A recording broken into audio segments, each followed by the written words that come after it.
Dan all in Setuju. itu tidak pernah ada di literasi keuangan manapun. Karena kita lihat dari historically EPS, earning per share-nya, itu cenderung naik terus. Jadi menurut gua yang di Q2 itu yang kita bisa jadikan watchlist lah ya. Komoditi. Itu adalah saham-saham Saham favoritnya David Noah tahun inilah mungkin. Pertama,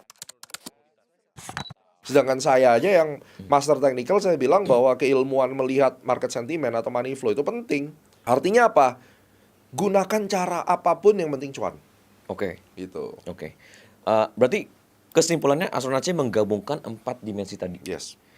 Makro, Terus mikronya di fundamental, Fundamental, evaluasinya, technical, technical, sama time. time. Yes. Oke. Kita boleh konkretin nggak, Prof? Misalnya kita ambil contoh salah satu emiten deh, boleh nggak? Ya. Di sektor banking. Misalnya cara BRI deh misalnya. BRI. Jadi Ya. step by stepnya untuk metode ini seperti apa? Makroekonominya ya misalnya.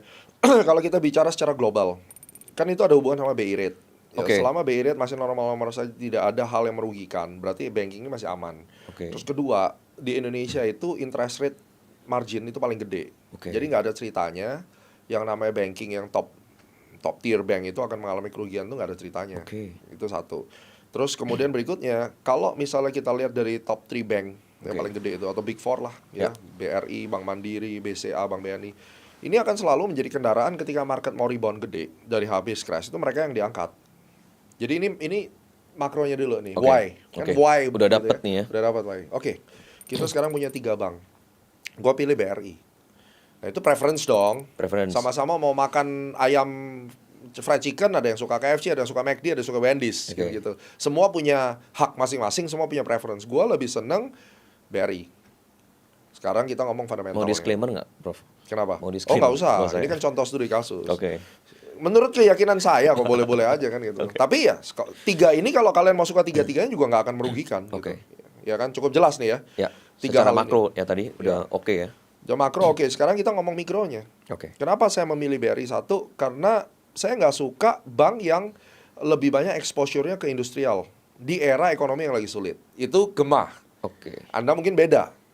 Artinya apa exposure ke industrial? Misalnya Mandiri, Oke. loan dia lebih banyak loan growth-nya dari industrial atau Oke. manufaktur atau company gitu. Oke. Kalau BRI kan lebih ke masyarakat retail kecil. Oke. Di era sekarang saya lebih suka pegang ke bank yang Exposure-nya masyarakat ke kecil.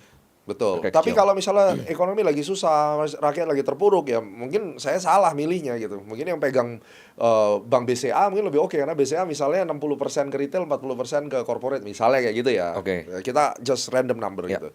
Well, berdasarkan belief saya dan asumsi saya, yaudah gue pilih ke BRI, NPL-nya oke, dia bisa jaga, net interest margin-nya bagus, PBV-nya juga di bawah average, dan secara forecast dengan perjalanan BRI kayak gini, ya walaupun dia belum ada sentimen yang sangat oke dalam 2 tahun, ya dia bisa growth lah at least 10-15% misalnya. Oke. Saya suka nggak? Suka. Terus apalagi yang lu suka, Gam? Volatility-nya bagus nih BRI, kan gitu. Naiknya gampang misalnya. Oke, yaudah deal ya BRI. Baru kita lihat nih teknikalnya. Oke. Yang saya hajar duluan adalah weekly chart. Oke. Trennya kemana nih? Sideways, oke. Kalau sideways, di mana liquidity levelnya dia, liquidity area. Artinya orang-orang yang bakal terjebak di situ dan kalau jebol itu orang mau pada jual, frustasi. Itu gue capture duluan. Oke. Karena saya hanya akan beli ketika orang-orang itu cut loss, ibaratnya gitu. Oke. Kita masuk ketika orang-orang frustasi, mereka legoin. Lu misalnya nih ada yang jual Mercedes S-Class, tapi dijual harga 500 juta. Keluaran 2024 karena dia WU. Lu beli nggak? Nggak tahu sih. Kalau gue beli. Beli ya. 2024 pasarannya masih 1M lebih. Oke. Dia jual separuh harga karena butuh duit. Oke. Ya walaupun lu bukan pencinta mobil, wajib lu beli. Kalau lu ada cash, lu jual lagi kan? Betul. Sama konsepnya. Jadi Oke. saya mau mencari momen-momen di mana ini barang jatuh di area-area yang kira-kira banyak orang frustasi di situ. Gue masuk. Itu technical. Trennya masih bullish, harganya di situ oke. Jadi saya udah tentukan nih trennya bullish, saya tungguin di harga-harga bawah. Oke. Baru saya lihat time. Tanggal berapa dia jatuh. Jatuhnya reboundnya kapan. Di periode berapa dia akan bullish continue. Saya action di situ. Ketika ngomongin time itu masuk Planetary. ke planetary. Yes. Boleh kasih contoh konkret gak untuk yang BRI ini? Pas masuknya kapan, Prof? Ketika jadi gini, itu harus digabungkan sama price movement ya. Jadi ketika price-nya jatuh misalnya, Ya. nah di situ saya akan mulai ngitung Misalnya lagi merah nih. lagi merah. tanggal berapa nih berhenti turunnya, planetary-nya apa yang berhubungan dari BRI. Oke. Kan kita udah tahu planetary yang udah terkorelasi sama BRI sejak dia IPO 2023 itu waktu itu kan. Oke. Jadi kita ketahuan ini planetary-nya ini, jadi kita udah tanggalin nih tanggal-tanggal sekian. Terus moon phase-nya, nah sama hitungan Fibonacci-nya gitu. Untuk menentukan kapan kita masuk. Kapannya, tanggal berapa dia turun. Turunnya sejauh apa? Oh ini turunnya harganya mendekati area-area penting kita nih. Oke. Tanggal berapa? Oh tanggal sekian, ya udah kita masuk. Oke, tapi tidak pasti dia itu bottom, masih bisa turun. Kalau kita bicara bottom, itu bottom major atau minor kan Oh, gitu. iya. Bisa aja kan dia turun, naik lagi, turun bottom nih sesuai Ya. tanggalnya, naik 10% lalu turun lagi. Ya ini kan juga bottom. Oke, masih Gitu. range ya. Ya masih range. Ya nggak harus juga saya kejar major bottom, nggak harus juga. Tapi waktu COVID kan saya satu-satunya waktu itu tanggal 24 Maret 2020.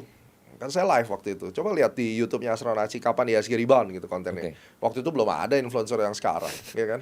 Oke. Yang berani turun waktu market merah dan nyebutin tanggal kan memang cuma saya waktu itu COVID, terus kemudian waktu tarif Trump. Ya, oke. I'm the only one. Ya lu suka nggak suka ya itu faktanya. Coba cari aja yang berani ngomong tanggalnya. Oke. Kan gitu. Yang IHSG crash bulan Januari kemarin? Januari juga saya kasih tanggal 28 plus 2 hari saya bilang. 28 plus 2 hari buy. Oke. Bottomnya tanggal 29. Habis itu rebound ya. Terus sampai sekarang. Oke. Tidak jejak digital tidak bisa dibohongin kan gitu. Oke. Dan tapi saya nggak ngomong saham ya. Oke. Saya ngomong IHSG-nya. IHSG ya. IHSG-nya. Kalau saham ya kalian masing-masing karena memang expertise saya di IHSG-nya. Oke. Dan tidak merugikan orang lain juga. Kita Oke. ngomong IHSG kan saya nggak ngomongin saham gitu. Oke. Fokusnya di situ. Untuk exit yang tadi misalnya kita masih contoh BBRI tadi ya. Untuk exitnya juga melihat time ya. Ya, lihat dulu. Saya mau trading pendek nggak? Kalau saya tradingnya panjang, investing panjang, saya nggak exit dong. Saya Oke. simpen aja, ngapain? Oke. Kan tujuannya saya beli, saya exit di poin yang jauh. Dalam Oke. hal ini 6.400 misalnya. 6.400. Itu harga yang saya mau, saya keluar. Oke. Ya kalau kamu mau keluar lebih cepat ya terserah kan gitu. Mau keluar lebih dari itu juga terserah kan. Saya punya preference, saya mau keluar di situ. Sekarang berapa ya, Bro? Sekarang 38 sekian. Not oke. bad kan? Not bad. Plus tiap tahun gue dapat 9% dividennya. Iya, iya. Gitu. Itu cara saya. Oke, oke. Dan saya udah pakai cara ini ya sejak 2008 saya trading gitu. Oke, tapi based on your analysis bakal ke 6.400. 6.400. Wow, oke. Atas izin Tuhan tentunya. Oke. Jadi 2008 itu ketika saya commercially sudah mulai ngajar. That's what I teach. Saya pribadi portofolio pertama saya 4 Oktober 2007. Oke. Ya kan? Saya belajar saham awal-awal tuh akhir 2006. Terus mulai dari Januari sampai Oktober 2007 saya cuma mengamati aja ngeliatin gitu. Saya belum punya uang buat Oke. trading waktu itu. Jadi ya cukup lama lah ngerasain oh begini ya gitu marketnya gitu. Oke. What happened di tahun itu? Krisis Porto pertama. subprime mortgage kan waktu 2008 ya. Tapi saya 2007 beli saham yang IPO. Bank Kapital kalau nggak salah. Oke. Saya rugi 30% tuh. Saya beli di harga 250, habis itu kalau nggak salah drop tuh. Nggak lama drop. 1-2 hari langsung drop. Wah, ngalamin kerugian pertama kali itu. Pusing juga ya kan. Gimana uang satu-satunya waktu itu. Kan saya dulu ngajar piano, saya pesulap. Jadi MC juga, ngumpulin uang pelan-pelan. Jual tiket juga ya, Jual Prof? tiket, ya kan. Terus saya bisnis udang gitu. Ngumpulin duit, masuk ke sana. Belum impian saya kan beli saham jadi kaya kan gitu. Ternyata crash 30%. Jadi saya ngalamin lah apa yang semua teman-teman juga alamin dulu. Oke. Apakah menurut Prof untuk berhasil di dunia financial market memang harus ngalamin itu, Prof? Ada yang namanya beginner's luck. Semua orang masuk di financial market Ada ya. akan ngalamin beginner's luck. Oke. Oke, tapi biasanya tuh nggak berulang lama. Ketika dia udah membanggakan dirinya dan dia udah euforia, next trade-nya rugi biasanya. Oke. Jadi pasti akan dikasih sama alam semesta itu ngerasain enaknya dulu, lalu ngerasain nggak enaknya. Oke. At the end, professional trader adalah yang bisa mati rasa ketika dia rugi maupun ketika dia untung. Untung rugi itu pada akhirnya udah nggak masalah. Dan itu yang saya salut sama teman-teman, ya teman-teman influencer ya, junior-junior kita, adik-adik kita kan kadang suka lucu juga, rugi gede-gedean, puluhan miliar dipamerin. Iya. Tapi hebat menurut gua. Mentalnya. Mentalnya hebat juga gitu kan. Selain ya memang dia udah well established ekonominya lah. Iya. Kalau dia cuma itu duit satu-satunya ya pingsan lah pasti kan. Oke. Kita ngomong yang waras-waras aja yang normal. Lu punya 100 juta minus 100 juta ya nangis lah. Iya. Ya kan. Tapi kalau punya 100 miliar minusnya 100 juta ya nggak apa-apa. Betul. Sekarang punyanya triliun minus 30 M ya santai aja dipamerin. 100 M santai aja kan gitu. Iya. Tapi poinnya adalah mereka mentalnya oke. Ya. Walaupun menurut saya ya somehow sebaiknya loss gitu banyak juga nggak perlu di showing. Sekali lagi karena kan influencer keuangan. Nah kalau influencer keuangannya aja ruginya 100 miliar, terus orang yang ngikutin dia kan jadi apa ya, loss of trust gitu. Ya lu aja yang katanya influencer keuangan bisa rugi segitu Dia gede. mungkin itu menunjukin dia real gitu. Saya tahu motivasinya nunjukin real. Hmm. Tapi kan alangkah lebih baik kalau kamu juga bisa melihat tanda-tanda hal seperti itu dan lu cut loss lebih awal kan. Setuju. Iya dong. Setuju. Angle-nya harus dibuat ke sana. Betul. Bukan berarti kayak gue mau nunjukin kalau gue terbuka loh. Gue nggak cuma nunjukin kalau profit. I get it. Ya. Dude, I'm in this industry for 19 years and I know exactly kelakuan orang-orang yang selalu show profit. Di satu sisi dia juga mau show kalau gue tuh legit. Gue nggak cuma nunjukin profit, gue nunjukin gue loss. Tapi kalau loss yang ditunjukin kemudian adalah misalnya gue loss 10 juta. Ya. Pertanyaan 10 juta tuh berapa persen, bro? 10 Hmm. juta tuh 60% atau cuma 5%? Ini penting. Kalau lu nunjukin 10 juta loss itu adalah 70% dari portofolio lu influencer macam mana? Ya. Berarti lu nggak pernah menjalankan risk management yang lu atur sendiri kan gitu. Setuju. Tapi kalau 10 juta atau 100 miliar atau puluhan miliar itu adalah 10%, is fine. Oke. Gitu loh. Nah tapi kan ini tidak pernah ditunjukin. Makanya gue bilang finfluencer ini harus mikirin audiensnya itu bisa sampai ke sana nggak mikirnya. Nggak ada yang salah lu mau tunjukin profit, mau tunjukin loss, I don't care. What I care adalah setelah lu lakukan itu, persepsi publik itu di drive kemana, itu yang masalah bagi gua. Efek ke publiknya ya. Yes. Setuju. Kan kita harus mengontrol, opinion ini harus dikontrol. Anda nggak bisa melempar bola sehingga menjadi opini liar di publik. Oke. Kasian, karena mereka ini pada dasarnya, masyarakat Indonesia pada umumnya, mereka tidak pernah mau baca, tidak mau belajar, Oke. maunya cuma follow. Ya. Itu juga terjadi sama kita. Sebagai contoh, ente beli handphone itu, ente beli mobil, ya kan? Mobilnya apa sekarang? Hyundai. Ya, Kereta. oke. Itu elektrik nggak? Enggak. Nggak ya, yang biasa ya. Ya. Yang ada manual booknya kan? Ada. Udah baca habis nggak manual booknya? Belum. Why? See? Ya. Ini yang terjadi. Jadi ketika kita melemparkan bola kepada masyarakat dan membuat multi persepsi, itu akan lahir persepsi-persepsi liar yang baru dan akan bikin kacau mereka. Iya. Tugasnya influencer itu adalah menjaga jangan sampai apa yang kita sampaikan, apa yang mereka teladani itu menjadikan opini bola liar yang baru. Gitu. Ini kritik yang membangun sebenarnya Iya. buat mereka ya. Nyampe nggak masalah yang gue ngomong, nanti jadi bulian lagi kan gitu. Hopefully ya. Karena I always think about the public gitu. Aku selalu berpikir tentang kemajuan dari ekosistem ini, bukan Ya. hanya sekedar kantong gue sendiri gitu. Ya. Sekalian deh ngobrolin ini, Prof. Banyak juga yang sharing kayak kalau emang kita udah convicted sama satu emiten, for example, udah all in gitu.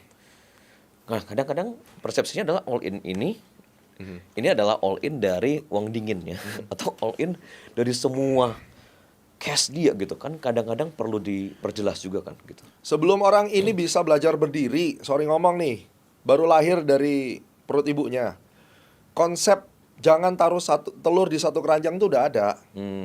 Terus lu pikir lu siapa ngajarin orang all in gitu loh. Ini yang sekali lagi saya bilang, waktu kamu ngomong all in, audiensmu itu bervariasi. Betul. Dari tiktokers jalanan sampai aset manajemen itu ngedengerin lu. Yang aset manajemen mungkin tahu caranya all in yang dimaksud tuh apa, mereka bisa ngurus lah. Yang tiktokers ini yang taunya dengerin influencer si Gema ini besok bisa kaya, dia langsung pinjol bro. Dia masuk all in, ya, harganya naik beneran 5%. Karena pada saat itu 2-3 hari pertama semua pada beli. Hari ketiga udah gak ada yang beli. Dia mikir, gua baru 2 hari aja udah naik 5%, 6%. Berarti hari ketiga keempat bisa naik 10%. Iya. Pinjol dia bro. Ya. Habislah semuanya. Ya. Sudahkah mereka mempertimbangkan dampak statement itu? Itu yang masalah buat saya. Gitu loh. Terlepas dari mereka bisa all in dan mereka bisa profit, tapi belum tentu yang dengerin mereka bisa profit. Lantas ada keluarga yang dirugikan, ada Ya. orang yang bunuh diri gara-gara itu. Mau dia dimintain pertanggungjawaban. Ya. Nah, ini yang menurut saya harus ada etika di dalam menyampaikan. Ya. Dan all in Setuju. itu tidak pernah ada di literasi keuangan manapun. Sehingga kalau gue kejar lu, gue di hire sebagai lawyer. Karena kebetulan gue lawyer nih, gue di hire sama korban. Gue akan habisin dia dari sisi lu sebagai influencer, ya kan? Secara etika itu bagaimana, cara hukum. Kemudian kedua, tolong Akademis. tunjukkan literasi mana yang nunjukin bahwa untuk investasi sukses tuh lu all in tuh di mana ada. Penulis buku mana, ISBN-nya nomor berapa. Selalu diversifikasi ya. Yes. Gitu loh. Kalau menurut pandangan saya tahun 2026 ini saham Kuklo masih akan jalan, tetapi jalannya nggak akan seliar di tahun 2025 di kuartal 3 kuartal 4. Dan juga Konglo yang mana gitu kan. Nah, kalau menurut pandangan saya di tahun 2026 ini Kuklo akan jalan, tetapi investor akan mulai melihat fundamental Oke. dari perusahaan tersebut. Nggak hanya kaitannya mengenai story. Iya, iya, iya. Fundamentalnya bisa ngejar apa enggak? Ya. Kalau bisa ngejar, itulah perusahaan yang bisa menjadi winner Oke. di tahun 2026. Konglomerat yang jadi winner adalah konglomerat yang bisa merealisasikan mimpi-mimpi sebelumnya Oke. ke dalam performance dari si revenue maupun bottom line. Oke, dalam arti laporan keuangan dan corporate action. Yes, Benar ya? dua-duanya harus jalan. Oke. Nggak bisa corporate action only di Ya, tahun ya, 2026. Harus disertai dengan fundamental. Soalnya 2025 kan orang narasi terus, corporate Narasi. action terus. Heeh. Ya kan? Oke. Di 2006 harus ada tercermin di laporan keuangan. Favorit yang berat saham Konglo yang mana nih? Kalau saham Konglo yang favorit aku tadi udah disebut satu ya, Ya. Raja. Ya. Sahamnya Pak Happy ya. Kemudian untuk saham kaitannya mengenai Konglo yang lain, aku lihat ada satu kuda hitam. Kuda hitam kenapa? Karena di tahun 2025 dia baru meng-IPO-kan anak usahanya, lumayan sukses. Dia sempat mencapai harga puncak di Oktober akhir atau November awal itu di angka 1.700. Habis itu puncak selanjutnya 1.500. Tapi situ turunnya cukup signifikan. Oke. Apa itu? Itu grupnya Syariat Majah. Jadi MTEK. Wah, Nah, oke, MTEK oke. ini dari puncak 1.700 sempat turun ke area 710 closingnya. Oke. Jadi di area di bawah 800 ini MTEK cukup menarik. Karena mengapa? Karena di tahun 2026 ini selain ada selain ada story kaitan mengenai Piala Dunia. Piala Dunia kalau OTT pakai apa? Potentially pakai video. Video apa? Usaha MTEK. Ada story Piala Dunia. Terus beberapa media, bahkan media yang ternama CNBC merumorkan MTEK ini ada 2 anak usaha yang potensial IPO. Ada Dana dan Video. Oke. Plus dari sisi fundamental, MTEK di harga sekarang ini diperdagangkan di PI 5 kali. Oke. Jadi artinya apa? Perusahaan ini udah murah banget, kuda hitam nih. Oke. JP Morgan di penghujung tahun 2025 mengeluarkan target report untuk MTEK di harga 1.600. Oh, oke. Wow. Dengan pertimbangan proyeksi SOTP-nya, perhitungan SOTP-nya karena anak-anak usahanya mau IPO, ada Superbank, potentially Video, baru disebut ada Dana, dan juga kaitannya mengenai potensi dia untuk menjadi mendominasi market di media dan bisnis teknologi lainnya, dan juga potensi MSCI. Menurut pandangan saya sih kedepannya sih dia berpotensi masuk MSCI sih. Wow. Oke. Karena apa? Karena flow-nya ada, Volume-nya fundamentalnya solid. Oke. Oke. Again disclaimer on ya. Ya, disclaimer teman-teman on. ya. Ini kan analisa ya. Yes. Betul. Itu kuda hitam di tahun 2026 ini.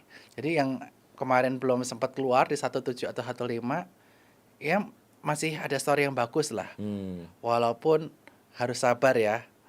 Karena kan kadang-kadang waktu itu yang main narasi semua, nggak lihat fundamental. Kalau 2026 narasi plus fundamental harusnya ini bisa jalan. Oke. Kita ngobrolin satu sektor lagi dong. Satu sektor perbankan. Dari segi harga harusnya menurut lu underpriced gak? Most of the big banks. Most of big banks underpriced sih, karena diperdagangkan di PI di bawah 15 kali, bahkan ada yang di bawah 10 kali. 10 kali apa ya? PI. Iya, Price to earning ratio contohnya emiten apa? bank-bank himbara Oh. kayak BNI, Ya, ya, ya, BMRI, ya, ya. kemudian BRI itu valuasinya murah banget sih. Dan kalau kita beli sekarang, potentially dividen yield yang akan dibagikan di bulan April Mei nanti 5% ke atas. Ya. Jadi kalau misalnya nyangkut pun ya istilah dapat dividen lah. Ya, ya. Dan ini kan saham yang bisa dipakai atau diinvestasikan dalam jangka panjang, Oke. karena kita lihat dari historically EPS earning per share-nya itu cenderung naik terus. Bahkan kalau kita lihat waktu COVID kemarin walaupun sempat drop, habis itu recovery-nya cepat. Ya. Karena motor pertumbuhan ekonomi Indonesia itu masih di sektor perbankan. Right. Oke. Nah, that's why sektor perbankan ini kalau kita main bola itu jadi kiper atau back-nya lah, defendernya lah. Defendernya ya. Nah, Oke. itu kita harus punya. Kenapa? Kalau enggak kita kebobolan mulu. Kalau kita nggak punya defender sama kiper. Ketika di Porto kita isinya cuma striker atau mid player, ujung-ujungnya apa? Nyerang terus. Oke. Cuma isinya saham Konglo atau saham Alpha, saham-saham cyclical, mati deh poncos kita kalau ada serangan makroekonomi yang Oke. tajam, kita yang kebobolannya paling banyak. Oke. Makanya saya selalu sampaikan ke teman-teman follower saya di IG ataupun waktu follower Sukor, ya kita harus main tuh kayak main sepak bola lah. Wah, kita main bola mulu nih. Ya, ya, ya. Kita harus kayak main bola nih. Jadi harus ada kiper, backnya, harus ada saham-saham defensif. Itu apa? Saham perbankan, telekomunikasi, consumer, yang biasa bagi dividen gede dan juga dia relatif stabil lah, kuat, resilient dikala kondisi makro nggak bagus. Tapi tetap ada mid dan depannya juga, Yaitu yaitu sektor tadi cyclical atau konglomerasi. yang lebih spekulatif ya. Heeh. Oke, oke. Strategi yang menarik sih. Very good strategy. Iya. Thank you. Oke. Kalau Dan- nggak kayak kemarin yang agresif semua, ada all in pakai leverage, boncos gila. Ya, ya, ya, ya. Dari akhir Januari sampai sekarang tuh bisa berapa persen? Oke. 60-70% kalau nggak ada defendernya. Oke. Kalau dari lu sendiri, Bro, in terms of investment, kan kita ngomong soal diversifikasi ya. Di sektor kelas aset kelas yang lain lu invest di mana aja? Aku ada di reksadana pasar uang, ada reksadana pendapatan tetap, Oke. itu ada. Kemudian ya properti ada yang untuk tinggal sama yang ada nggak dipakai lah, ada yang nggak dipakai. Terus Sewain? ada yang disewain. Oke. Terus ada emas juga. Oke. Oh ya. Ini edukasi buat teman-teman juga sih. Jadi seorang CEO sekuritas juga invest di berbagai aset kelas ya. Iya, harus diversifikasi sih. Itu penting. Jadi istilahnya ketika satu aset turun, ya kita masih punya backbone lah. Betul, betul. Jangan sampai ketika kita rungkat berberungkat, Ya, ya. ujung-ujungnya mengganggu kualitas hidup kita. Kan kita Iya. nggak mau kan. Kripto, no. Kripto sekarang lagi enggak ya. Dulu aku pernah main koin lucu, Meme namanya coin. Luna. Oke. LUNC, aku masih ingat. Ya. Lumayan lah waktu itu cuannya, tapi nggak bisa masuk banyak-banyak lah. Cuma Oke. itu spekulatif doang. Sekarang nggak ada dulu. Lagi nggak ada. Oke. Oke. Karena saham lagi murah banget, ngapain lihat yang lain. Betul, betul, betul. Setuju. Kalau boleh tahu, misalnya 1-2 emiten yang benar-benar bakal hold buat 5-10 tahun nih, apa aja? Yang pasti BRI, BMRI. Very. Karena aku percaya pemerintah kan lagi bener-bener mau gedein SOI-nya ya. Makanya Oke. dibentuk Danantara. Nah, karena dia benar-benar mau gedein SOI-nya, mau nggak mau BMRI sampai BRI lagi under pengawasan ketat. Karena ini dua perusahaan Danantara yang paling profitable. Oke. Mau nggak mau perusahaan ini yang harus benar-benar jadi cash cow-nya. Oke. Ya ikutan lah bareng Danantara invest di situ. Oke. Mungkin boleh explain nggak ke teman-teman SOI apa? SOI itu BUMN Oke. gitu. Oke, jadi dia Perusahaan. lagi mau gedein si BUMN. BUMN-nya kan makanya Danantara kalau nggak mau ngedein BUMN tetap aja di Kementerian BUMN, tapi kan ini ada satu lembaga negara khusus. Gimana sih cara lu analisa, dan buat teman-teman yang pengen tahu lebih lagi gimana gitu? Jadi gue analisanya itu lebih ke kualitatif. dan kuantitatif itu gua combine sebenarnya. Jadi kalau kayak kualitatif itu ya kita lihat growth story perusahaannya Oke. seperti apa, kemudian apa namanya manajemennya juga seperti apa. Nah itu gue combine juga dengan kuantitatifnya. Nah kalau di kuantitatif itu ada laporan keuangan dan yang paling penting itu sebenarnya ada yang membedakan tuh namanya valuasi bro. Oke. Nah ini penting menurut gue valuasi ini. Kenapa? Karena gini di tengah misalkan kayak kemarin nih saham turun, orang pasti bingung mana yang harus gue average down, Ya. mana yang harus gue hold aja, mana yang sebenarnya harus gue cut loss. Oke. Semuanya turun.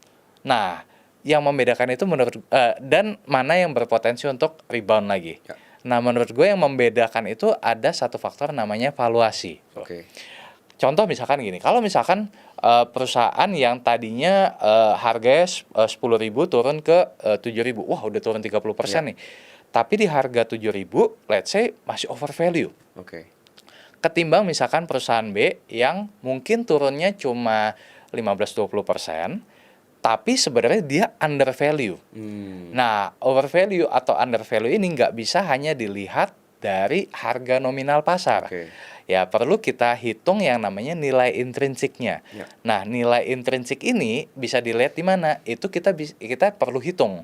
Ya, dengan metode DCF, discounted cash flow, atau metode dividend discounted model, atau metode EPS growth, atau metode SOTS. Ada banyak metode yang bisa kita hitung untuk menghitung si nilai intrinsik sebuah saham ini. Oke. Nah, momen sekarang menurut gue itu pas. Kenapa? Karena saham terdiskon. Oke. Nah, jadi kita perlu hitung saham mana yang secara nilai intrinsiknya itu sekarang jauh di atas harga pasar sekarang. Oke. Ya, kalau misalkan kita bisa dapat margin of safety 50%, kita kemungkinan bisa dapat bigger 100%. Oke. Ya, jadi itu kita perlu hitung nilai intrinsik namanya. Ada yang nanya kayak gini, kan di bursa kita tuh ada 900 lebih saham ya, kayak, dan kita mau pilih nih mana yang mau kita cek valuasinya, mana yang mau kita gali intrinsic value-nya, dan mau kita pelajari growth story-nya. How to pick, misalnya 5 dari 900 ini mana yang kita mau pelajari itu gimana caranya? Kalau gue melakukan pendekatan namanya top down. Oke. Jadi dari 900 ini itu kan terdiri dari kalau gua nggak salah itu ada 60 sektor. Ya. Sektor dan subsektor. Nah, dari 60 ini kita lihat dulu nih makronya seperti apa. Contoh nih misalkan kalau kita lihat dengan relevansinya dengan kondisi sekarang, satu ya arah suku bunga sebenarnya masih turun. Berarti kita harus berpikir nih sektor apa yang kira-kira akan diuntungkan atau beneficiaries dari penurunan suku bunga. Oke. Ya contoh misalkan tadi kayak perbankan, kemudian juga misalkan properti, itu satu. Kemudian yang kedua adalah perbaikan daya beli. Nah, itu kita bisa lihat tadi yang sempat gue mention indeks keyakinan konsumen di 127. Berarti sebenarnya orang punya duit nih dan mau keluar duit sekarang. Berarti kan itu kita bisa mengerucut lagi ke sektor consumer. Oke. Ya, cuman consumer kan ada yang main di premium, ada yang main di segmen bawah. Gue lebih prefer ke yang segmen premium. Ya. Terus kemudian relevansinya dengan perang. Nah, kalau relevansinya dengan perang apa? Komoditas. Oke. Nah, berarti kan dari tiga tema besar ini kita bisa ambil let's say misalkan tadi kayak 4, 5 atau maksimal misalkan 6 sektor yang yang kita believe nih ini bakal outperform. Sisanya itu kita bisa exclude. Oke. Nah, itu kan udah mengerucut tuh dari 950-an mungkin hanya tersisa 50 saham. Itu udah PR-nya udah jauh lebih berkurang. Oke. Ya tinggal ditambah lagi misalkan kalau kita ada waktu ya kita lakukan analisa bottom up. Nah, bottom up ini memang kita perlu cari informasi lebih dalam gitu ya, dan itu ya what me and my team do the job gitu loh. Ya cari informasi segala macam, kira-kira ada yang mau ekspansi atau apa segala macam. Nah, itu sih gue combine kedua itu, Bro. Gitu. Mungkin kita masuk ke ini kali ya, saham-saham favorit. Oke. Jadi kayak mungkin sektor dulu kali ya, kita dari yang gede dulu. Ya. Sektor apa di Q2 yang kita harapkan bisa uptrend? Oke, ini kan kalau pas Q1 semuanya turun ya. Nggak ada satupun yang naik kayaknya, kecuali misalkan transportasi. Nah, cuman di Q2 ini menurut gue ya most of sektor ya akan rebound lah at least. Oke. Ya kan. Cuman mungkin kalau yang gue bisa lihat satu commodities. Oke. Karena kan ya kita tahu bahwa dengan oil naik ya kan, ini juga memberikan efek juga ke yang lain-lainnya. Contoh misalkan batu bara juga ikut keangkat naik ya Oke. ke 140-an. CPO sekarang meskipun juga nggak terdampak langsung dengan minyak, tapi dengan adanya sekarang B50 dia stabil di atas 4.100 4.200 ringgit Malaysia. Oke. Ya apa namanya, nikel yang tahun lalu juga terpuruk ya sekarang harganya naik lagi.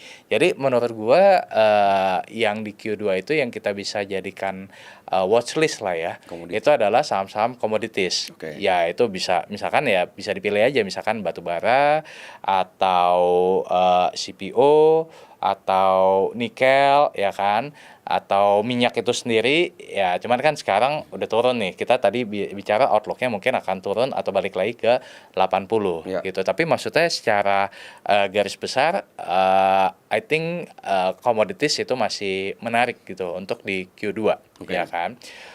Kalau di US sebenarnya teknologi itu akan jadi rebound sih. Nah, teknologi itu AI yang related AI Oke. gitu ya, atau yang di AI beneficiaries itu juga akan rebound gitu. Oke. Tapi kan kalau di Indonesia kayaknya jarang ya teknologi dan AI gitu loh. Jadi Oke. mungkin lebih ke commodities yang gue lihat. Terus kemudian consumer sih I think. Oke. Consumer. Jadi harapannya adalah gini. Secara makro tuh sebenarnya masyarakat Indonesia tuh optimis, Bro. Dilihat dari indeks keyakinan konsumen yang sekarang kalau nggak salah ingat tuh di 127. Artinya di atas 100 tuh sebenarnya masyarakat tuh optimis. Oke. Ya, cuman begitu ada perang ya orang pasti juga jadi nahan gitu kan. Ya. Tapi kalau misalkan tadi yang kita diskusi skenario pertama yang base skenario yang terjadi, ya maka konsumsi ini akan kembali meningkat lagi. Oke. Karena Indonesia secara nature itu emang negara yang konsumsinya itu tinggi, Bro. GDP kita paling banyak ditopang itu adalah dari konsumsi. Oke. Dan itu yang hilang tahun lalu. Nah, tahun ini menurut gua akan much better dari segi konsumsinya. Nah, jadi pilihan-pilihan emiten konsumsi terutama yang bermain di segmen premium, I think bisa menjadi acuan juga Oke. gitu. Terus kemudian apalagi ya, kurang lebih itu sih apa yang gua lihat. Commodity. Oh, mungkin bank. Bank. Ya, bank juga menurut gua sekarang kan ya memang masih sell off ya. Ya. Karena kan gini, investment mandate-nya dari fund manager luar yang mengacu ke dalam indeks MSCI adalah ya kalau misalkan Indonesia masuk ke dalam frontier market ya mau semurah apapun mereka nggak bisa invest. Ya. Karena investment mandate-nya adalah hanya di negara yang emerging. Oke. Ya kan. Nah, cuman tadi kita bicara ya kita percaya Positive bahwa outlook. Indonesia tidak akan masuk ke dalam frontier. Ya. Nah, kenapa sampai sekarang masih jual? Ya karena mereka meminimalisir risiko, karena porsi mereka itu di bank juga besar. Oke. Nah, jadi mereka ibaratnya trimming down lah dalam 2 sampai 3 bulan belakangan ini Oke. gitu kan. Nah, cuman reverse logicnya nih, Bro. What will happen kalau misalkan ternyata Indonesia stay di emerging market? Oke. Kan tadi kita bicara bobotnya turun tapi dari saham-saham yang tidak comply dengan si free float-nya. Betul. Sementara kalau bank ini harusnya itu tetap comply. Ya. Jadi kemungkinan untuk keluar minimum lah. Ya. Nah, bisa jadi ada inflow lagi. Nah, ya kan. Nah, jadi mungkin menurut gua bank juga bisa jadi salah satu watchlist juga lah untuk di Q2. Apalagi sekarang mungkin harganya udah merem lah itu lah menurut gua gitu loh. Ya kan, yield mungkin bisa dividen yield bisa 9-10%. Ya. Ya itu udah ya buat long term ya itu udah tinggal merem lah menurut gua Ya. gitu. Dan hari ini tuh pembagian dividen BBCA kalau nggak salah. Iya. Congratulations buat yang dapat dividen. BNI udah, BCA udah, BRI nanti next dividen final, BMRI juga gitu. Jadi ya itu sih menurut gua ya. Berarti commodity, consumer goods, banking. Yes. Oke. Kalau gitu kita masuk lebih detail. Favorit di masing-masing sektor. Oke. Oke. Nih tapi disclaim dulu kali ya. Disclaimer. Jadi bukan pom-pom. Kan ya. favorit tadi. Favorit ya. Jadi tetap do your own research ya, Iya. teman-teman ya. Jadi gue ngeliat mungkin kalau di sektor bank ya, mungkin kalau big bank gue suka BRI sebenarnya. Kenapa? Satu, selain harganya juga murah. Kedua, BRI ini udah recover lah. Jadi selama 1 tahun 2 tahun terakhir, BRI kan ya as we know kinerjanya melambat. Tahun lalu turun karena kreditnya melambat dan cadangan CKPN-nya tinggi gitu kan. Nah, tapi di 2026 at least dari laporan yang kita bisa lihat sampai dengan 2 bulan sampai bulan Februari itu udah mulai menunjukkan perbaikan gitu. Terus kemudian BRI juga udah mulai bermain ke segmen yang lebih sehat juga, which is adalah corporate. Jadi SME tetap jadi backbone, tapi dia juga diversify ke corporate yang which is itu akan menciptakan stream of revenue baru dan kualitas kredit yang lebih sehat gitu. Jadi arahnya ke sana. Dividen, in terms of dividen 8, 9, 10%, I think more than enough kalau misalkan kita bandingkan dengan FR atau obligasi yang 6 sampai 7%. Plus ada potensi capital gain. Nah, cuman jangan hanya di big bank menurut gua. Nah, banyak orang yang salah kaprahnya adalah invest bank ya di big bank aja. Padahal misalkan kalau misalkan kita bisa perluas lagi pilihannya, masih ada kayak bank syariah, masih ada kayak bank digital, masih ada kayak bank KBMI 1, ya itu juga nggak kalah menariknya gitu. Jadi ada banyak pilihan lah sebenarnya kalau di bank. Contoh gitu. dong satu. Kalau misalkan di KBMI 1 ya. Misalkan kayak BGTG, Bank Ganesha. Itu juga menarik menurut gua. Kenapa? Karena BGTG itu menariknya di tengah tahun lalu Big Bank itu melambat. Bank KBMI 1 seperti BGTG ini justru cepat kenaikan profitnya, Bro. Tahun 2021 saya ingat gua mereka baru 2 miliar labanya. Tahun 2025 kemarin 250 sekian miliar. Ya kan? Itu sejak diambil alih oleh Equity Global Investment, Bro, gitu. Jadi ada ya perombakan restrukturisasi lah segala macam. Ya mereka growing fast in the last 4 or 5 years gitu loh. Nah, itu juga menurut gue bisa jadi pilihan gitu. Kalau di syariah mungkin BTPS juga menarik gitu. Story-nya juga sama ya, story turnaround juga gitu. Kalau di consumer ya, mungkin gue bisa lihat misalkan kayak atau gue bisa Eral. Nah, Eral juga ini kan punyanya Era Jaya Group ya. Nah, yang gue suka adalah mereka ini bermain di segmen yang premium, which is tadi tidak terlalu terdampak dengan ekonomi yang melemah. Jadi sebenarnya mereka punya duit nih, konsumen yang menengah ke atas, cuman mereka lagi nahan-nahan aja karena perang ini. Tapi kalau misalkan skenario 1 tadi terjadi, ya mereka akan dengan lebih mudah untuk mengeluarkan duit. Apalagi sekarang kalau kita bicara menengah ke atas tuh udah bukan ngomongin lagi sandang pangan papan, udah ngomonginnya lifestyle. Dan ini yang dijual oleh Eral. Gitu loh, mulai dari padel lah, mulai dari sports lah, mulai dari minuman kekinian lah, mulai dari macam-macam gitu loh. IT ya segala macam. Nah, itu yang mereka jual gitu kan. Gue potong Eral ya, bukan eranya ya. Kalau gue lebih ke Eralnya, kalau eranya lebih ke gadget ya kan, iBox, Eraphone. Itu kan juga premium ya sebenarnya. Betul. Nah, cuman secara growth-nya itu menurut gue akan lebih besar ke depannya adalah ke segmen lifestyle-nya. Gitu, makanya era lifestyle gitu. Nah, kemudian ada Xpeng juga 2025 kemarin udah mulai masuk tapi belum full consolidated. Nah, baru full consolidated itu di 2026 ini itu juga akan jadi growth of source of growth yang baru buat si Eral menurut gua gitu loh. Terus apa lagi tadi? Consumer goods baru satu. Consumer goods baru satu aja lah, nggak usah banyak lah. Community. Ya kalau misalkan satu lagi mungkin saingannya MAPA. Ya, itu tinggal dipilih aja tuh mana yang lebih menarik gitu kan, era lama MAPA. Tapi intinya sama, main di segmen premium. Yeah. Komoditi ya. Yeah. Komoditi. Mungkin kalau kayak batu bara, ADI juga menarik ya kan. Karena in terms of dividend, in terms of dia punya portfolio batu baranya juga lebih ramah lingkungan, environmental segala macam, cost juga efisien, stripping cost rendah, ya, itu menarik sih ADI gitu kan. CPO mungkin, nah ini CPO kayaknya udah pada tinggi-tinggi sih sebenarnya teman. Karena belakangan ini turun, mungkin some of big names kayak TAPG, atau kalau mau yang lebih smaller names itu ada misalkan kayak CSRA, itu menurut gue ya sama menariknya lah, itu tinggal dipilih aja lah kalau CPO gitu.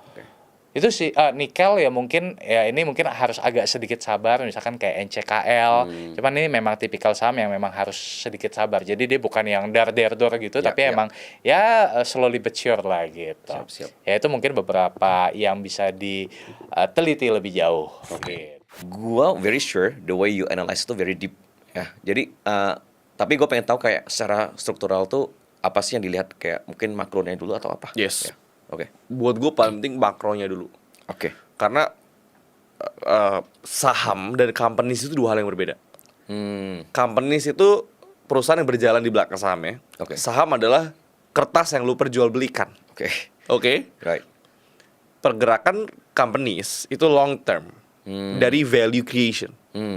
Pergerakan saham itu short term. Oke. Dari Supply demand ya. supply demand, volatility, popularity, voting machine. Oke. Mana yang paling rame? Which is harga saham tidak bergerak karena fundamental. Harga saham bergerak karena likuiditas. Oke. Sometimes fundamentalnya bagus, orang jadi aware, menimbulkan attention, likuiditas yang ditimbulkan dari fundamental yang bagus yang membuat sahamnya naik. Oke. Jadi jangan disamakan saham kalau fundamental bagus sahamnya pasti naik, nggak kayak gitu cara kerjanya. Oke. Tapi kalau fundamentalnya bagus, ada attention ke situ, likuiditasnya masuk, saham bisa naik. Oke. Which is kenapa makro penting? Karena the mother of all liquidities itu adalah central banks. Oke. The Fed. Kita harus tahu ini the Fed ngapain. Terus gimana cara kita tahu the Fed ngapain? Apa hubungannya oil sama global liquidity? Right. Karena kalau oilnya tiba-tiba terbang, inflationnya bisa naik, the Fed bisa naikin suku bunga, mati kita semua. Liquidity jadi ke squeeze. Ya. Jadi makronya dulu kita harus tahu nih, ini ke depan ini akan jadi makro, liquidity akan naik apa liquidity akan turun. Ya. Iya kan? Ini sebenarnya sama kayak BMKG ngitung musim, bro. Kalau winter lu siapin winter jacket, kalau summer lu pakai celana pendek sama kemeja. Investor tuh persis kayak gitu. Dan kan ada patternnya lama-lama. Berarti lu perlu predict apa yang Fed bakal lakuin. Yes, dan kita perlu predik kira-kira 3 bulan ke depan, 6 bulan ke depan, Fed ini masih akan potong suku bunga atau enggak. Dan Bisa dipredict. ada patternnya sih. Oh, oke. The Fed itu sekali potong suku bunga nggak pernah tiba-tiba naikin, bro. Mereka tuh nggak pernah potong, naik, nggak pernah, bro. Ya. Naik searah, potong searah. Jarang sekali The Fed tiba-tiba potong, tiba-tiba naik, terus tiba-tiba potong, enggak.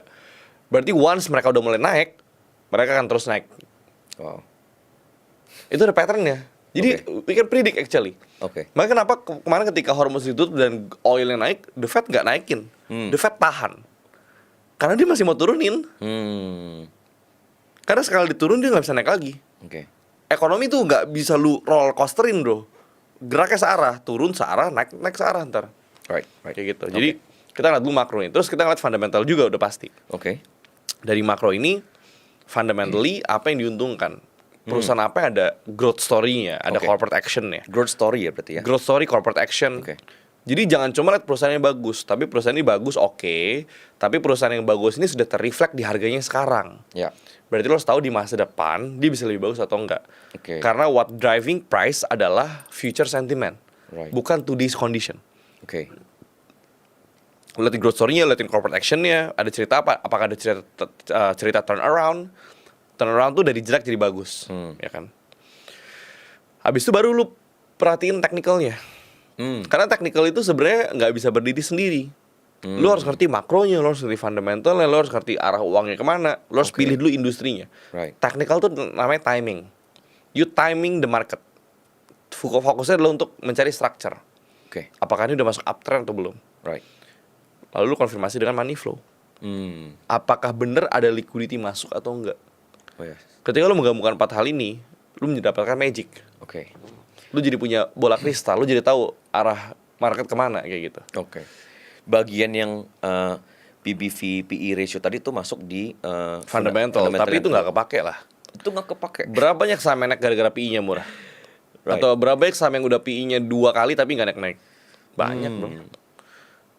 Saham tidak bergerak karena fundamental. Lu Jadi udah nggak lihat itu lagi sekarang. lihat untuk tahu udah murah apa belum. Oke. Karena kalau udah murah artinya downside-nya limited. Right. Tapi bukan berarti saham bisa naik. Oke. Penting untuk kita tahu murah mahal. Hmm. Karena kalau udah murah, downside limited, berarti penurunannya sebenarnya udah nggak jauh lagi. Oke. Tapi kalau misalkan mahal PI-nya 30 misalkan, apakah sama langsung turun? Nggak juga. Dia mau naik sampai PI-nya 300 bisa juga. Oke. Jadi menurut lu the best approach adalah menggabungkan Semuanya. semuanya ini ya. Ya. Kalau misalnya gue nanya, ini soalnya gue pernah ngobrol juga sama narasumber juga, Ya. kayak dia pendekatannya ada money flow. Hmm. Dia beneran gak lihat technical, gak lihat just money flow, Ya. dan he's making money juga gitu. Oke. What do you think about that approach? Nice. Oke. Kalau lu making money dari approach lu, nice. Hmm. Gua tuh gini. Karena gini, kungfu orang kan beda-beda. Ada yang kungfunya pure technical, ada yang kungfunya pure money flow, ada yang kungfunya pure fundamental, ada yang kungfunya pure makro. Ya. Kalau gue nyamannya gue menggabungkan, dan gue kebetulan gue ngerti empat-empatnya. Ya. Tapi kalau misalkan mereka bisa make money dari situ, ya good for you sih, Nice ya. good for you sih. Hmm. Cuma money-nya sampai level mana nih? Oke. Karena sometimes ilmu yang sama itu ketika levelnya udah lebih tinggi bisa jadi udah nggak gitu kepake. Right. Karena misalkan lu belajar pure money flow gitu ya, tapi money flow sampai triliun juga bisa sih. Jadi money flow tuh salah satu ilmu yang bagus juga sih kalau lu ngerti ya. Right. Oke. Karena gue kenal beberapa teman-teman gue yang kelola funds 3-4 triliun, yang mereka lihat juga money flow aja. Wow. Just money flow ya. Money flow sama fundamental lah. Money flow Tapi mereka nggak pakai technical. Oke. Tapi katanya sekarang mulai belajar technical. Money flow and growth story biasanya. Ya money flow and growth story lah, and corporate action, Ya. apa yang ngedrive, masih ada cerita apa enggak gitu-gitu. Oke. Ini pertanyaan sejuta umat ya. Apa sektor dan saham favoritnya David Noah di mungkin tahun ini, atau kita sebut kalau Q2 mungkin udah telat ya, Q3 dan tahun inilah mungkin. Tahun ini ya. Ya. Pertama menurut gua komoditas ya, Komoditas. karena kalau kita lihat saham-saham konglo yang bagus juga saham-saham komoditas bro. Iya kan, Make saham sense. konglo yang bagus saham-saham komoditas. Oke. Jadi kalau ngomongin sektor komoditas, Oke. terus saham-saham konglo menurut gua masih tetap oke. Oh, oke. Karena eventually balik lagi ya, market kan bergerak karena likuiditas. Yang punya duit siapa? Ya. Konglo. Oke. Berarti kan yang akan naik adalah konglo. Right. Apalagi kalau asingnya masih nggak favors kita ya. Karena kalau asing nggak favors kita kan domestik yang favors kita. Ya. Domestik itu nggak perlu lima fundamental bro, yang mereka perlu untung. Oke. Itulah kenapa selama asing yang nggak balik masuk, market kita pasti akan bergantung sama konglo. Right. Tapi kalau asing yang balik masuk, gue favors commodity sama banks. Oke. Kalau asingnya masuk, jadi ini ada dua skenario. Asingnya masuk nggak? Kalau nggak masuk, dan lu play konglo aja. Kalau masuk, lu bisa play commodity sama banks. Right. Sama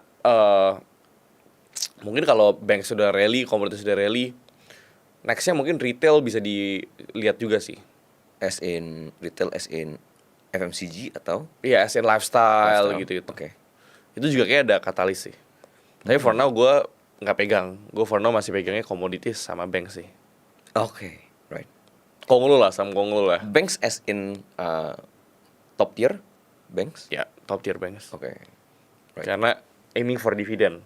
Karena di size gue udah nggak bisa gampang keluar masuk di saham-saham yang banyak. Oke. Kalau gue masuk bisa arah bro sahamnya bro. Oke. Jadi gue comfortably pegang gede tuh konglo gue bisa keluar masuk gede sama di banks Oke. yang bisa nyerap size gue gitu ya. Kalau di Banks kan dapat dividen itu buat financial freedom funds gue. Right. Karena kan dividen yield 10%, gue passive income dari size gue di Banks. Wah, gue udah hidup sangat nyaman. Makanya gue bilang gue gak perlu kerja sedetik pun lagi. Dividen Banks gue udah Kemarin dapat tuh yang BBCA ya. gue pegang Mandiri sih. Mandiri. Gue sebut nih. Gak apa, ini bukan ajakan jual beli. Iya, gue jadi keceplosan. Oke. Tapi BCA mungkin gue mau mulai lirik juga. Harga sekarang udah murah sih. Wow, ya. Oke. Ya. Right. Oke, Bro David, kita udah mau di penghujung podcast. Ya. My question mungkin adalah, pernah nggak kebayang lu ada di level sekarang dari 10 tahun yang lalu? Dan what have you achieve dari dreams lu? Kalau apakah gue kebayang ada di level sekarang 10 tahun lalu? Jawabannya enggak. Enggak ya. Even di mimpi tergila gue nggak ada bayangan gue bisa ada kayak sekarang. Kenapa nggak ada bayangan? Karena gue bahkan nggak tahu dunia kayak sekarang ada. Lu nggak bisa memimpikan apa yang lu nggak tahu. Right. Padahal lu bilang tadi lu sedikit delusional ya. Iya, tapi gue udah paling delusionalnya tetap nggak kebayang. Right. Jadi kalau ditanya apa gue achieving dreams gue, all my wildest dreams udah gue achieve sih. Makanya sometimes gue kadang hilang arah juga. Kadang gue mikir apalagi yang gue kejar ya. Karena patokannya kan dreams gue dari 2017. Gue pernah nulis sih 2017 di atas kertas gitu. Which is tuh udah 9 tahun yang lalu. Oke. Jadi kayak gue harus butuh mimpi kertas mimpi gue yang baru tuh. Apa wildest dream yang udah di-achieve? Karena gini, gue pengen sesuatu nih. Zaman dulu gue tulis banyak. Abis gue tulis ternyata pas gue udah punya, gue nggak mau beli. Misalkan gue bilang gue mau punya Lamborghini misalkan. Oke. Detik ini gue beli Lamborghini gampang dong. Ya. Tapi nggak beli Lamborghini. Karena ternyata setelah gue growing up, menurut gue Lamborghini itu terlalu flashy. Oke. Justru kalau gue beli Lamborghini, gue nggak kelihatan, itu tidak menunjukkan kesuksesan gue, itu menunjukkan kesombongan gue. Right. Nah ini paradoks bro. Ketika lu nggak punya uang, lu pengen beli. Ketika lu punya uang, lu justru nggak pengen beli. Karena pas lu nggak punya uang, lu melihat Lamborghini itu sumber kesuksesan. Pas punya uang, lu ngeliat itu sumber ego. Oke. Jadi justru pas punya duit jadi malu. Pakai malu. Ya. Jadi kalau orang nanya kenapa gue nggak punya ini, nggak punya itu, bukannya gue nggak bisa beli, gue malu kalau gue beli. Terlalu flash. Terlalu flashy, terlalu apa gitu. Flexing. Iya. Jadi malu sih. Oke. Jadi itu loh, maksudnya bukan berarti gue nggak achieve, tapi gue achieve tapi dengan different different bentuk aja. Oke. Gue punya Porsche sih, gue punya 911, cuma menurut gue itu nggak se-flashy Lambo yang gue tulis 2017 gitu. Lebih loh. klasi ya. Lebih klasi. Jadi banyak mimpi-mimpi gue yang udah gue capai, tapi setelah gue capai ya ternyata gue nggak mau banget. Kayak gitu. Oke. Kalau pertanyaan gue ganti kayak yang paling fulfilling. Wah, ini baru gue suka nih. Paling fulfilling ya, gue selalu bilang gue pengen beliin nyokap gue rumah. Wow. Terus gue pengen keluarga gue tuh hidup di kehidupan yang sangat nyaman. Nyokap gue gak perlu kerja lagi sedetik pun. Which is kita udah shift 5 tahun yang lalu. Oh, oke. Rumah juga sebenarnya kita udah shift beberapa tahun yang lalu. Cuma gue bisa beli lagi di Nava Park yang lebih gede. Wow. Family sih, gue tuh orangnya family banget. Gue family man banget. Right. Tiap tahun gue selalu bilang gue bakal ajak keluarga gue jalan-jalan setiap tahun keluar negeri, dan itu gue yang bayar. Keluarga as in Keluarga gue, inti. keluarga inti ya. Oke. Setiap tahun nggak pernah bolong, kita selalu jalan-jalan setiap tahun. Oke. Jadi gue lagi hidup di tengah mimpi gue sih sekarang. Ya. Oke. Kan ada quotes gini, kita terlalu sibuk memimpikan mimpi-mimpi berikutnya sampai kita lupa kita lagi hidup di tengah mimpi kita zaman dulu. Yes. Jadi menurut gue selain kita mengejar berkat untuk memiliki, kita juga kejar berkat untuk menikmati. Oke. Jangan sampai jadi orang yang punya sesuatu tapi nggak punya berkat menikmati, hidupnya kasihan juga bro. Ya. Udah punya segalanya tapi Berkat tetap untuk menikmati ya. tetap depresi, tetap nggak punya temen, tetap keluarganya berusak. Kasihan bro, lu punya duit 500 triliun juga nggak ada gunanya hidup kayak gitu. Setuju. Oke. Kalau misalnya what you still want to achieve, sampai akhirnya lu bisa bilang kayak I'm done with the game of life gitu. Nah, kalau gue sampai bisa ngomong I'm done with the game of life, mending gue nggak achieve apapun. Karena balik lagi, the point apa yang mau gue achieve adalah gue still and keep playing the game. Gue tetap, kan gue bermain di infinite game. Yang mau gue achieve adalah gue mau tetap bermain aja. gue tetap mau berbisnis aja. Oke. Kalau tanya gue sekarang punya Supermas. Kita sekarang punya 5 cabang. Akhir tahun kita punya 25. Kenapa lu mau ngejar omset? Enggak. Gue suka aja punya banyak cabang misalkan. Misalkan Fortis, kenapa lu masih bikin Fortis tetap masih running and everything? Emang lu masih butuh duitnya? Seperak pun nggak butuh. Tapi gue suka aja. Daripada gue gak ada kerjaan. Jadi kalau ngomong sama gue tuh aneh bro. Gue tuh aneh. Gue nggak pengen achieve yang kayak 1 triliun. Iya. Mobil, rumah dan lain sebagainya. Udah nggak ada sih. Right. Karena kalau gue mau gue udah beli sih. Oke. Jadi sekarang bener-bener fulfillment gue tuh dari kayak misalnya ngisi podcast ini ya. Apa yang gue dapet? Attention. Attention gue udah terkenal. Ya. Duit juga gue nggak butuh. Oke. Yang gue dapet apa? Gue enjoy. Oke. Gue suka sharing ke teman-teman Vlognomics nih, misalkan ada yang nonton hidup mereka berubah 3 tahun lagi mereka DM gue, thank you ya, gue pertama kali tau lu dari Vlognomics. Right. Lu ngomongin ini masuk banget ke pikiran gue, hidup gue berubah karena lu. Udah that's it. Oke. Apa yang gue pengen achieve adalah kebermanfaatan. Maybe build your own family, one of your dreams. Iya, of course. Yeah. Mungkin 1-2 tahun ke depan gue bakal lebih nggak aktif di sosial media sih. Oh, wow. Iya, karena gue emang ada ke arah sana kan, Oh, mempersiapkan. mungkin. Oh. Kalau Tuhan mengizinkan ya, mungkin mempersiapkan nikah juga. Right. Terus ya pasti abis itu kan akan punya anak dan lain Ya. sebagainya. Menurut gue mungkin gue udah tamat di stage of life gue sekarang. Karena kalau kejar uang, kejar mobil, kejar rumah, di usia gue tuh gue udah mentok bro. Gue bahkan gue nengok kanan kiri udah nggak ada lagi juga gitu. Right. Jadi gue juga I'm tired playing status game. Yeah, Status game tuh nggak ada ujungnya. Lu beli mobil lebih mahal, pasti ada lagi lebih mahal. Ya. Rumah lebih gede, pasti ada lebih gede lagi. Lu kalau mau ngejar itu terus seumur hidup lu akan mengejar sesuatu yang nggak ada ujungnya. Ujungnya jurang. Ya. Tapi gue sekarang mengejarnya kalau gue build good relationship sama family, seumur hidup itu nggak akan pernah selesai. Oke. Jadi ujungnya hidup ini good relationship. Wow. Sama Oke. lu menikmati nggak waktu-waktu yang lu punya di hidup yang singkat ini. Oh.